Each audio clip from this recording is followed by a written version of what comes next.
Hey, I'm And. And I'm Beck. And we are the Gold Diggers, because we believe there's gold found in everyone. Everyone is unique, interesting and exciting with a great story to share. And we aim to find it.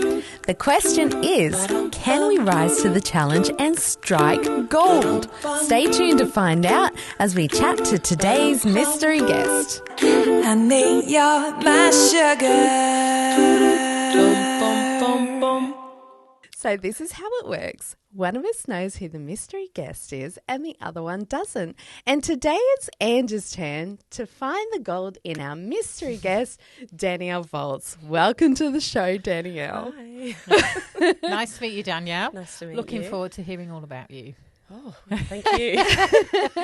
So, Ange, I'm just going to give you a little bit of information before we kick you out of the room. Yep. So, Danielle has spent most of her years living in Sydney and has recently moved to Brisbane.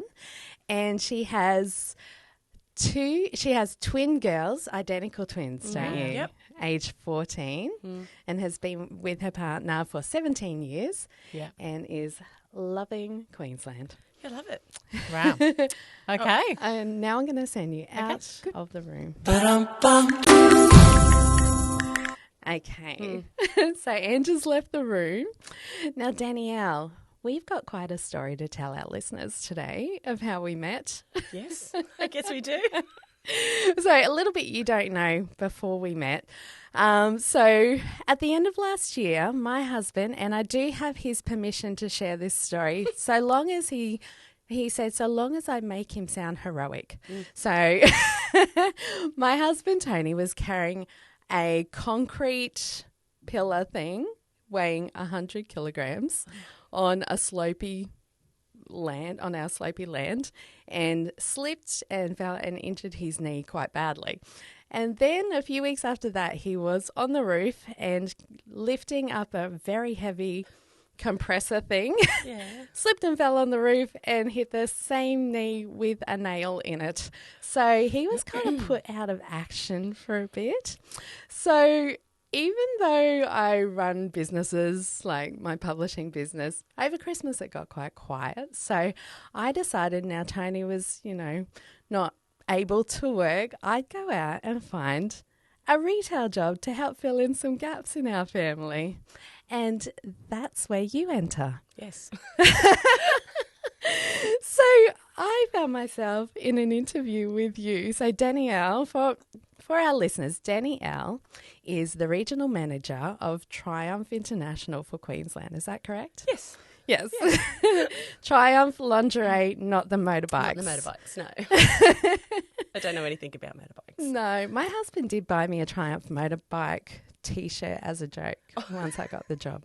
All right. Which is great. We've got photos. I was going to wear it to work, but then thought probably shouldn't. People, yeah. Yeah. Anyway, back to the story.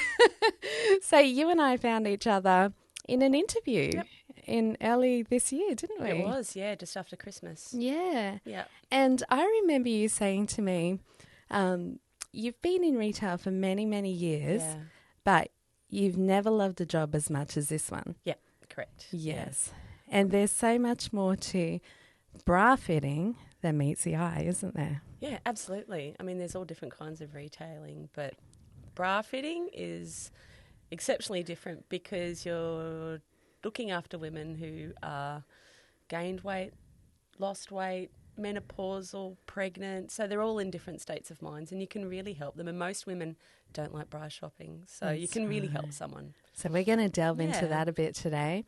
And we're going to call Ange back in and get her to come and find out a bit more about you. Fabulous. Here she is. Welcome back, Ange. Thanks. You know what I was doing out there? This weird thing, right? I heard this noise and I thought, that sounds like someone's doing the hack-at. So I look over the banister because it's like this noise, right? Yeah. And it's the song Daylight come and me want to go home. 6'7". So I'm like, you know when you get a song stuck in your head? Were you dancing? Yeah, I was like, what a weird random song. But I did have like a grass kind of skirt on today. So I Yeah. kind of felt like it was fitting for me. Yeah, I wish I had seen that. I know, it was really entertaining. Love that. Good choice. So Danielle, Hi. all to you. So you've recently moved from Sydney to Queensland. Well, I was born and raised in Brisbane. Yeah. And I moved to Sydney in the mid-90s. Okay. And now I'm back. And what's brought you back? Family. Yeah. My mum and dad are in Brisbane, and my sister, who was in London for years, decided to move back. And during COVID, I guess, we were stuck in Sydney, and there was a real divide between Queensland and New South Wales. Yeah. And it just got stuck in my head. If something was to happen and I couldn't get home, I just didn't like that kind of situation. My girls were finishing primary school, and I knew that if I was going to make the move, I had to do it before they started high school, because I think once kids start high school, you can't really move them, or you can, but I didn't want to. Yeah. So my family and I, we decided to move back to Brisbane. It's been great. Yeah, and how is that? Because like your girls are 14, and Yeah. so that is a difficult age Yes. to tear them from them lives and replant them somewhere else. How has Yeah. that Well, transition gone? It's like, I mean, they're teenage girls, so there's been a few problems, but they've settled in really nicely. They have each other. That's a good thing about Yeah. having twins. They're completely separate individual people, but they're their own best mates. So no matter what struggles they had in their first year of high school, they know that they've got each other to back them up. So, no, it's been fine. And it's So been great being I've home. always imagined when you've got twins or you are a twin, there's got to be at least one time in your life where you've pretended to be the other twin. That's got to have happened. This is true. My cousins do that. Yes. So one was good at one subject and the other was good at the other, and they'd switch places for the exams. Yeah. This is many years ago. And if they were going on I've a date heard with a heaps girl they do didn't that. really like, they'd switch. And I don't know if my girls are brave enough to do something like that, Yeah. but they definitely swap each other's tests. Like if somebody has a history test on the Monday, because they're Yeah. in separate classes, then they'll talk to the other one about what they went through. So like revision. Yeah. So at least the other one knows what they're going into, and vice versa. yeah. Maybe when they get older, they might Or if, swap. you know, one of them has Yeah. a boyfriend, they think, right, I want to dump this boyfriend, but I'm not brave enough. The other sister will come in, well, I'll do it because I'm emotionally detached. That's a Maybe. really good Maybe. That's a cool idea. I don't know. Currently, they're not into boys. They're still a Well, bit they're- little, but Yeah. They're a bit eventually young. maybe. That's Because I have heard a story of Ravi Malik, who I think is... He's think an that's his identical name. twin. Yeah, He's an he is, identical yeah. twin, and his brother Yeah. sat an exam for him and passed it. Same sort of thing. That's hilarious. I know. Maybe, yeah. I reckon they'd give that a go at one Well, point. It's something maybe for when you they're to a bit keep an older. eye out for anyway. Yeah. We've given Righto. you warning now. Yeah, These okay. things And may how happen. was that, raising twins? So the first year was difficult because you get up in the middle of the night, you feed one, you change them, you put them down. Then the next one wakes up, you feed, you change, you put them down. Then you get about an hour's rest, and then the first one that you had changed has woken up for another feed, and this goes on. You're like, can you just time it together, girls? And when they were born, your mum and dad were in Brisbane, and my mother-in-law, she's in New Zealand. So it was just Regan and I, and it was hard. But now, I suppose after the first 12 months, it got easier, Yeah. and then it just gets easier and easier, and now it's great. Yeah. So I was, friends of mine have just announced at the weekend that they're pregnant with twins. Oh, wow. Oh, yeah. And they already have 2 children. Oh, okay. And so, yeah, I'm asking on behalf of them. Asking for a friend. For a friend. Well, I guess Does if it I've drive you insane? There's something you haven't told us, Ange. Oh, no, it's not me.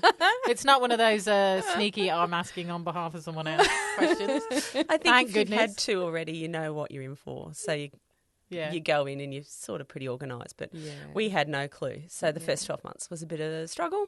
Yeah.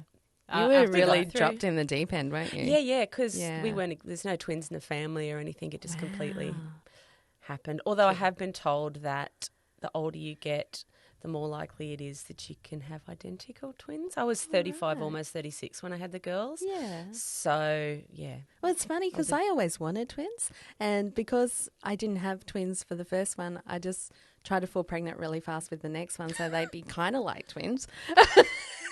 Yeah, there you go. And then I had like a 4-year gap, 5-year gap, and then I did it again with another 2 as close as possible. That's funny. No, well, after the girls were born, I was like, yeah, no, I'm done now. Yeah. That's it. So we've just got the 2. Yeah. Well, you got it all over in Yep. one, which is good. Yep, sorted. So what is it that you're doing now? I'm in retail. Okay. Yeah, I have been in retail for 32 years. And so you work in a store, department store? Or? I am a state manager for a retail company. Yes. So I've been with them only for 12 months. Okay. I'm really enjoying it. Yeah. So, yeah, and before that, when I finished high school, I knew I didn't want to go to university. I like to talk a lot. I like helping people, so I just naturally just sort of morphed into retail. And from there it just grew. I just sort of started, then I went into management, then went to area management, operational management. After the girls were born, I got into a little bit of merchandising. Yeah. I went to department stores and merchandise for different brands. And then since we came back to Brisbane, I sort of wanted to dabble into management again. Yeah. And got a job. Can I say? You can say it. Okay. Yes. Go for I it. got a job at Triumph. So Yeah. Okay. I sell lingerie and I love it. Oh, wow. Okay. Yes. So that's the connection for Beck, is it? Yes. So Danielle is my boss, really, Yeah. my head office boss. Ah. Yes. And Danielle is So is this your interview, Beck? Well, that's where we met at the interview, wasn't it? Yep. Yes. Okay. And I was saying before, the one thing that really I know she was interviewing me, but I was observing Danielle too. And the one thing that really sold me on this is going to be a great job was Danielle said, I've worked in retail for years, and the best thing about it is this job and helping ladies find their Yes. bras. Yeah. So you mentioned about you enjoy helping people. Yeah, absolutely. And your connection to retail. How do you feel that helps people? Oh, okay. So in the 30 years, I've done all sorts. I've sold shoes, clothes, whatever. And about 13 years ago, a company that I work for started wholesaling a lingerie brand, and I started to work in that section. Yeah. Really enjoyed it.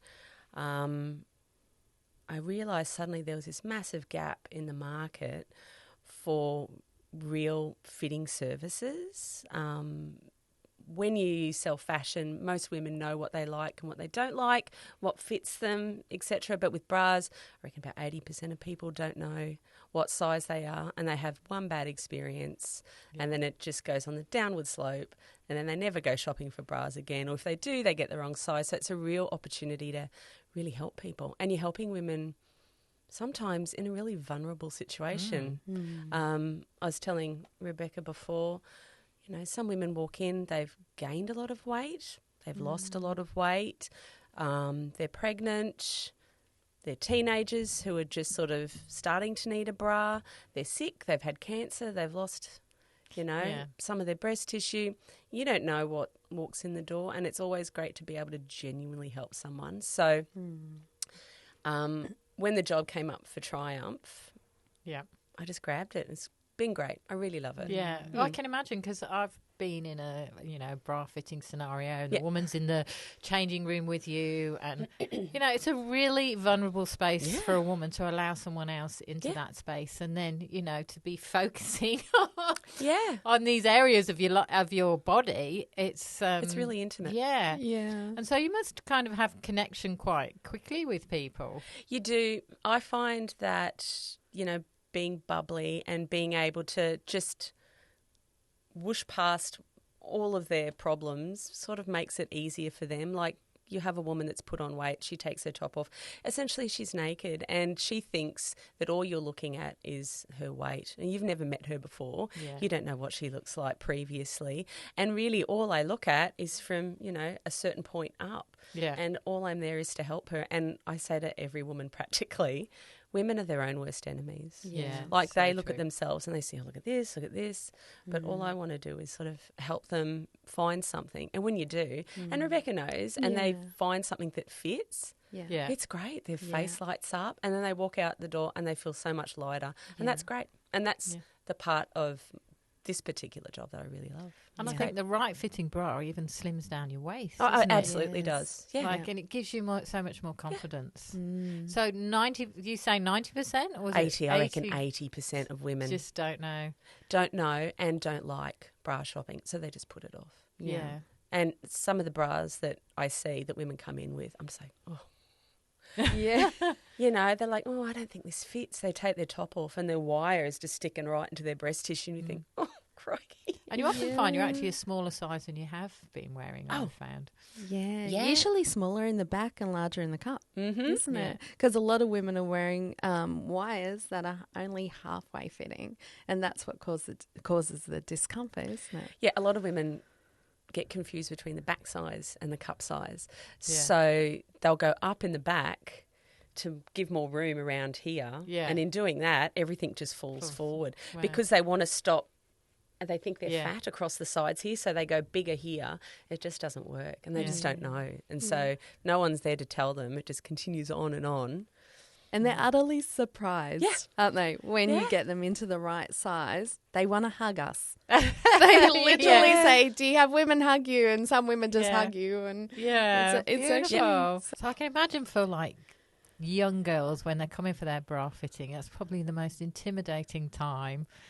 Like, what experiences have you had with that age? Okay. So I recall vividly going into David Jones with my mum when I was young, getting fitted and having this older lady just completely fit me. I felt really awkward. There was nothing violated. Yes. I did. Yeah, absolutely. And when I walked out the door, I remember just thinking, I don't ever want to do that again. And that's such a bad experience for young girls. And I think women my age all have that experience of going into a department store when they were younger and having this woman just completely just and they're new to you too at that age. So it's like you don't really want to be. So I make an absolute point of when mums come into the store with their girls to find a nice bra for them and then get the mum to put the bra on the girl and then I go into the fitting room once the girl has the bra on. And I think that just gives the girl a little bit of privacy and a little bit more confidence that I'm not going to be just like looming over them watching or standing them. back and looking uneven. It's really disconcerting for a girl of a certain age. So I try to make it as light and as fun as it possibly can be. So and once they realise that they can get fitted and not feel awkward about it. Yeah, that's really important to me. And as a mum as well. I don't want my girls ever to feel like that. That's right. Yeah, like even when I go to fit them, I'm like, here's a bra, put it on. Yeah. When you've got it on, I'll come in and so the question is, will your girls go to you when it's... Do you know what? They come into the store and I'm like, just wait a few minutes. I'll just grab my bag and they're like, oh no, we'll wait outside. There's bras everywhere. I get really nervous. I'm like, oh my gosh. So they wait outside, but I will fit them. I just get them bras from work and I bring them home and I go try this on. I could not imagine my mum giving me a bra fitting. It's so bizarre. It's a little awkward, but so I kind of I think I navigated okay. So we're good. Huge. Now I'm thinking of our 21-year-old male producer that's in the room right now. How are you going, Cooper? He wanted more perspective. Blushing a little bit. It's an education. You're doing okay there, aren't you, Coops? It is. Yeah. It's about real women, real issues, isn't it? Because when you're young, I don't think you realise the challenges that you face as you get older. Yeah. So you just breeze through. Like, I can't remember even buying a bra in my 20s. Yeah. I did, obviously. Yeah. But I just kind of like went through life. Yeah. And then suddenly you hit 30 and your weight might change a little bit. Yeah. Then you get a little bit older and it changes again. And then suddenly you find yourself like in a bog and you don't know how to get out of it. That's right, And body image is such an important thing for females, isn't it? So being fitted correctly. Yeah. Absolutely. And especially women who hit a certain age. Like I'm right in the pool of menopause at the moment, so I can identify with lots of ladies that come in. And your body shape just changes like overnight. And the stuff that you used to do when you were younger to lose weight. A lot of women come in and say, I used to be a C cup and now they're in an F cup because of menopause. Totally. And they're like, this just happened all of a sudden. And it's quite depressing for them. Like they're really struggling with this extreme weight gain in the breast.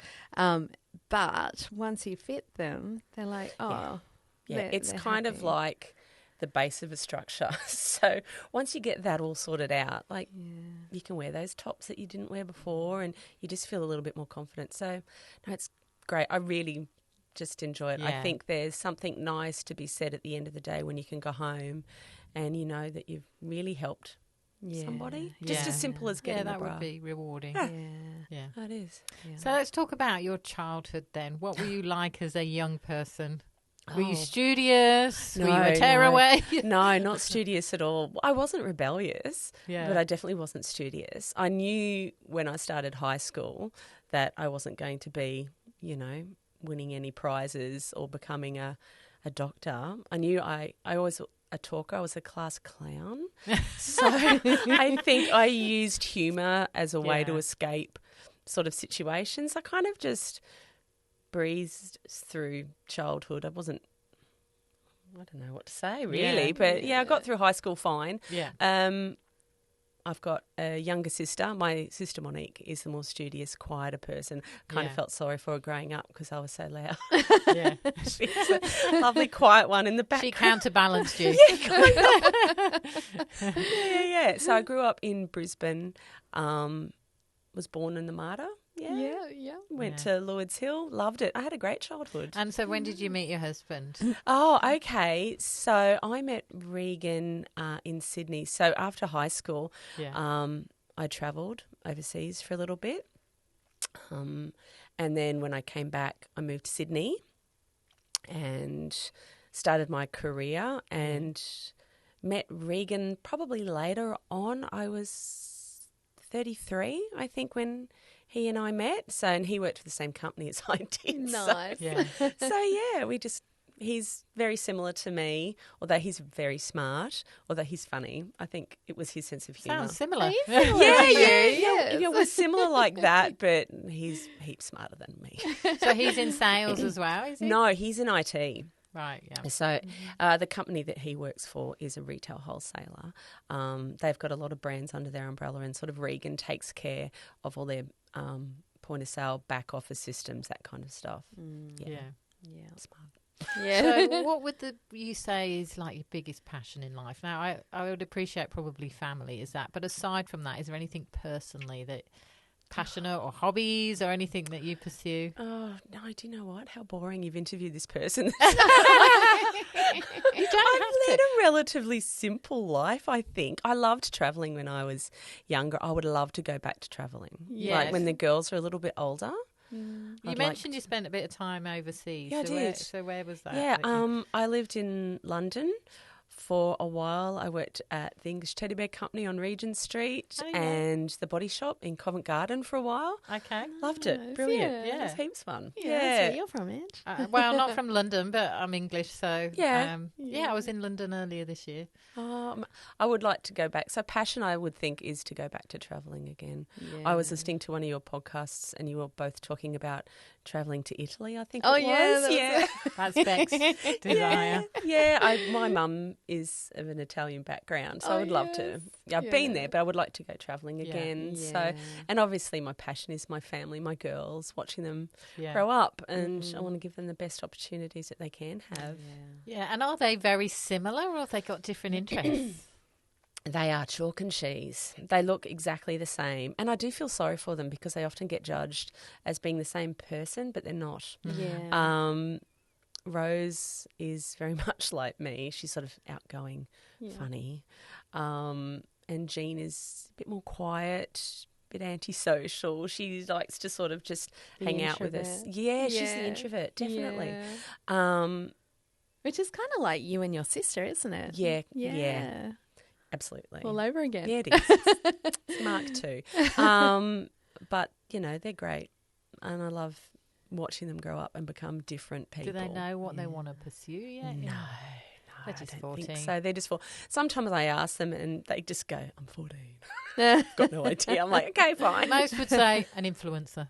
That's that era, isn't it? The YouTube influencer. I don't envy kids growing up in this day and age. I'm so thankful that I grew up in an era that didn't have that. No. Like when you finished school, you went home and that was it. Do you know what I mean? Like you didn't have anyone to deal with. But no, sorry. When I came home from school, my routine was Neighbours and Home and Away. Yeah, me too. In England. Was it? Yes. Because I thought in Britain they watched Neighbours and Home and Away more than Australians did. Yeah, no, we all came home and watched. I think it was Home and Away at 5:30 and Neighbours at 7 o'clock. Yeah. I hate to say it. Yeah, I did that. Yeah. It was the age. Yeah. Yeah. Although I was a big fan of the old comedy stuff, like Fast Forward, Big Girls Blouse, loved all that stuff. Yeah. So, yeah. That was Comedy me. Company. Yeah, Comedy Company, all that stuff. So, yeah. That's over my head because I was in a different country. We didn't have all of that. But yes, like TV was our world, isn't it? Now it's the screens and YouTube and... Goes with you everywhere you are, pretty much. Yeah, it does. Yeah. It's a difficult world that kids are growing up in. Yeah. So, look, I just try to teach my kids to be respectful, happy little human beings. Yeah. That's all you can be, because I guess being in retail, you see the full gamut of people when they walk in the door. Yeah. So I just try to make sure that my girls know their please and thank yous and to be grateful for the stuff that they have. Yeah. So what would you say is one of your most greatest achievements in life, the thing you're most proud of? I don't know, my family, I guess. Yeah. I didn't really think I'd have kids. So to find out that I was having kids and they were twins, and they're my parents' only grandkids, to see that joy that my mum and dad have with the girls is great. Yeah. So that's, and also I guess the work that I do as well. Yeah. Sometimes having a simple life is not a bad thing. And I think not at all. It's being able to help people in the way that we do. I've actually been so pleasantly surprised by this job, and I did it as a casual job, but I thoroughly enjoy the interactions. Like we spend, as you know, 40 minutes sometimes with ladies, maybe even longer, and the things, because you are in that intimate setting, the things they talk to you about and allow you into their world, and it really feels sometimes more like a counselling job in some respects, just when you are talking through things with them and getting them into the right fitting. Yeah. Just the conversations you have along the way. It's really lovely and personal, and you've got to be your kind of personality. You have to be empathetic, and you have to, I guess, when you walk into that fitting room, be ready for sort of anything. Yeah. I had a beautiful lady at Maroochydore, I think at the start of the year, who had half of her breast removed because she had cancer, and she was just trying to find something to fit her. Anyway, we spent a while with her, and eventually I found her something nice and comfortable and made her look symmetrical. And she had a little cry in the fitting room and gave me a hug afterwards. And I think it was like a $60 sale, but it's amazing, $60. Yeah. And she walked away with such a smile on her face. And I said to Regan when I got home, it's just nice to just help that one person out and to know that that lady will go home and she just feels better about herself. Yeah, because our shape and appearance plays such a vital role in our mental health, and particularly if you've been through a traumatic experience. That would have probably been quite a deeply emotional moment for her. And do you know what the thing is? I don't know if it's menopause or not, I find myself getting teary quite quickly and easily these days. Yeah. So I was in the fitting room with her and I'm like, oh gosh, don't make me cry. So it's nice to be able to do that. Because I think it's nice to empower women and, and not judge. Yeah. Because you don't know when that woman walks into that fitting room what her background is or why she's angry. Sometimes you might get somebody who walks into that door and they're angry and you just kind of want to find out what's wrong with them. Yeah. And when you peel back the layers, you find out. And what percentage would you say apologise for their appearance or something about themselves when they're undressed in front of you? A lot of women do, actually. They take their top off and they go, I'm so sorry, I've just put on so much weight. And you think, I don't know you. It's the first time I've seen you. I think you look fabulous. And they go, oh, no, shut up. It's true. Yeah, it's like, don't apologise. I'm like, that is one thing we do, isn't it? We're apologetic for how we appear. So many women do. I'm so sorry I've put on weight. Yeah. Oh, I'm so sorry I've just got my, my ugly undies on today. I'm like, I'm not looking at your undies. Yeah. It's just... So that note to all our ladies, just, be confident in who you are. We don't need to apologise for who we are or how we appear. Yeah, your bodies have got you through all those years and they have done well. Yes. So we need to be kind to our bodies, don't we? And speak kindly of ourselves. Yeah. That's why it's really important. Yeah. Absolutely. And it is really hard, though, for women today. It is. Because there's so many images around of perfect people and you can't ever really get to that point. You'll go nuts if you lift yourself up to that bar. And most of them are altered, let's be honest. Like if we're looking at images on Instagram or, in the media or whatever, then they're, they can be doctored to appear different than how people actually appear. Yeah, that's right. So because we're all shapes and sizes. Yeah, I love the images that Triumph uses of real-looking women, and they've got a few lumps and bumps, and normal women. Just looks normal. And we often get the comment when people walk in, she looks normal. It is kind of weird thinking my bestie spent all day looking at women's breasts. So, I mean, that kind of... It does spin me out a little bit, I have to say. It's kind of weird, though, because it's like, how with doctors and they just go into the frame of mind of fixing something. And that's what we do, isn't it? Like we just go into the frame of mind of fixing something or calculating what's the right thing for this particular woman. It's incredible how many different sizes, shapes, just all different women are so different. Every single person who walks in is going to be different to the last. And I genuinely don't look at their breasts. No. I just look at the bra. It takes like half a second to get them in it and you clip them in and then you just watch their faces and just see. Yeah. So I had a bra fitting probably, maybe a good few years, 5 years ago, because I lost a lot of weight. Yeah. None of my bras were fitting. So I went and had this is very personal now. So I'm sharing this information with you. And Cooper's ears are probably going to burn. And she actually told me how to put a bra on. And I'd never known to bend forward, to push them up, then put your bra on, and then stand up. Yes. There you go, Cooper. There's a little tip for you. See, Cooper's learning lots. But I had never known that in the 45 years. Yeah.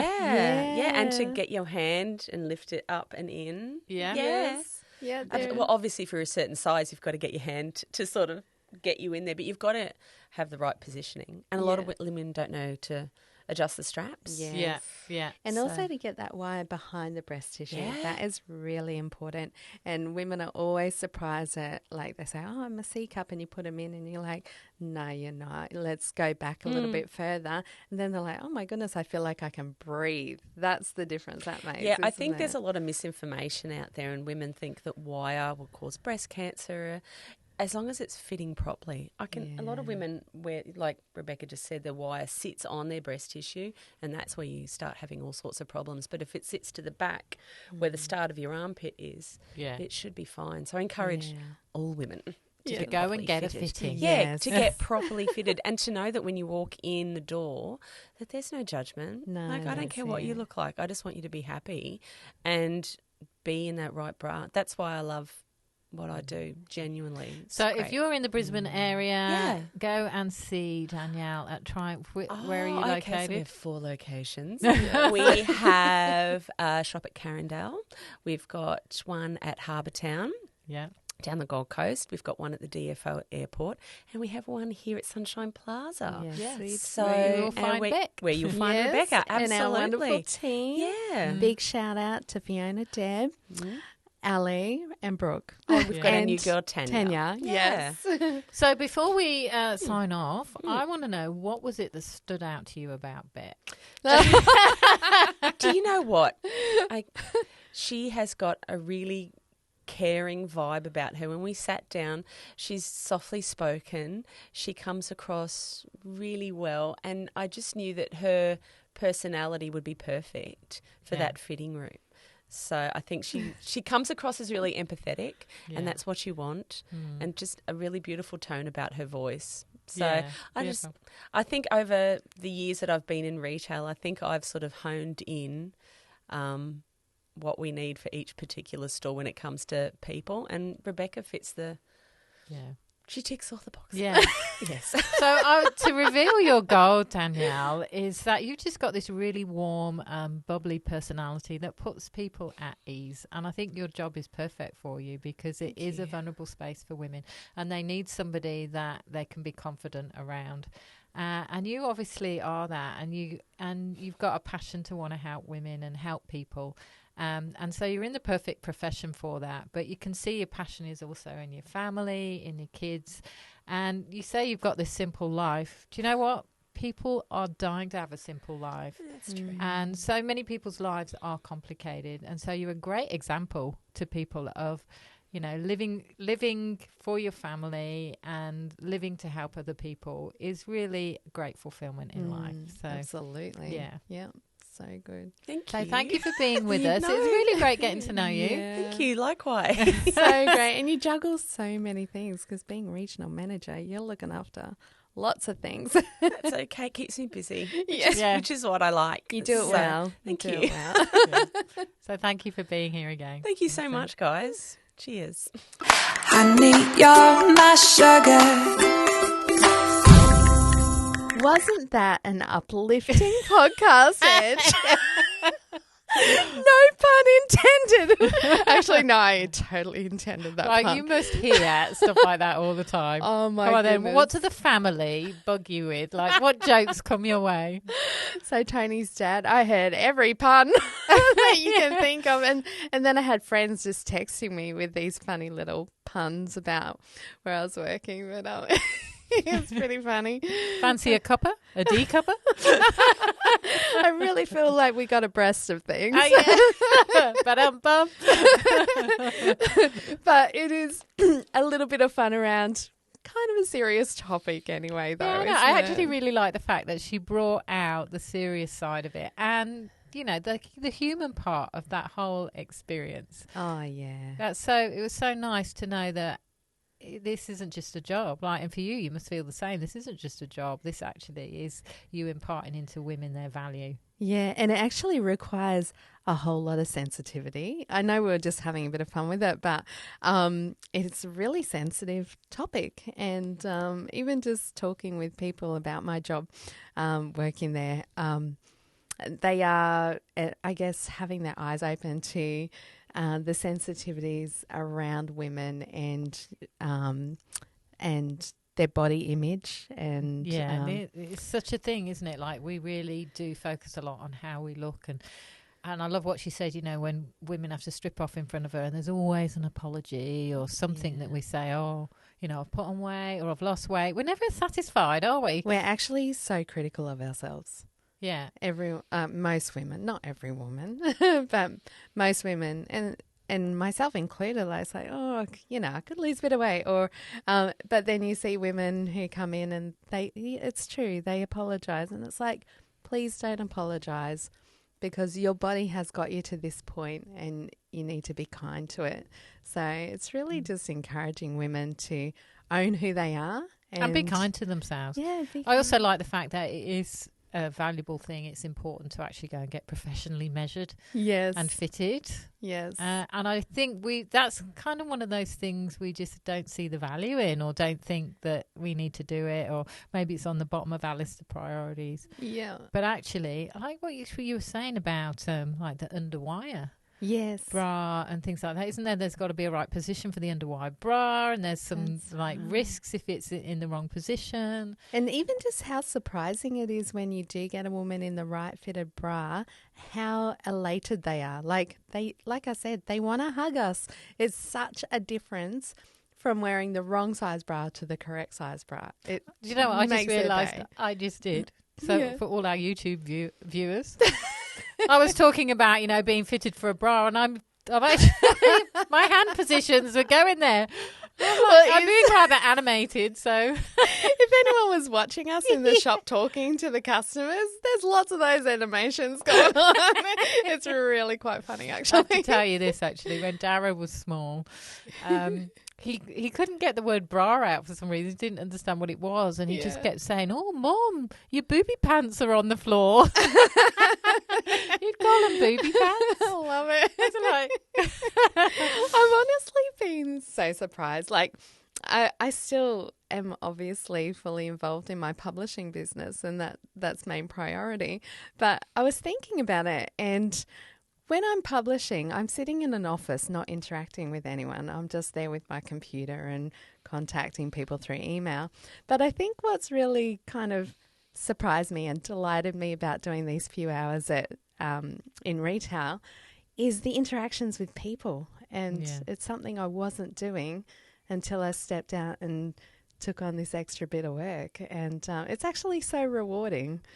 And I think you said, you get this, you get the other side of people's stories. Maybe they've had surgery, they've had breast removal through cancer treatments or whatever. You would never really get to meet those people or get connected with those kind of people if it wasn't for this job. And it probably makes you more empathetic towards people's stories. Yeah, it really does. And even, for instance, the other day we had a couple come in, and she'd had breast cancer and had a couple of years ago had one of her breasts removed, and her husband stayed in the shop while we were talking and I was fitting her, and while she was trying on a bra, I came out and he thanked me and he said, "Thank you so much for spending that time with my wife and helping her find the right bra."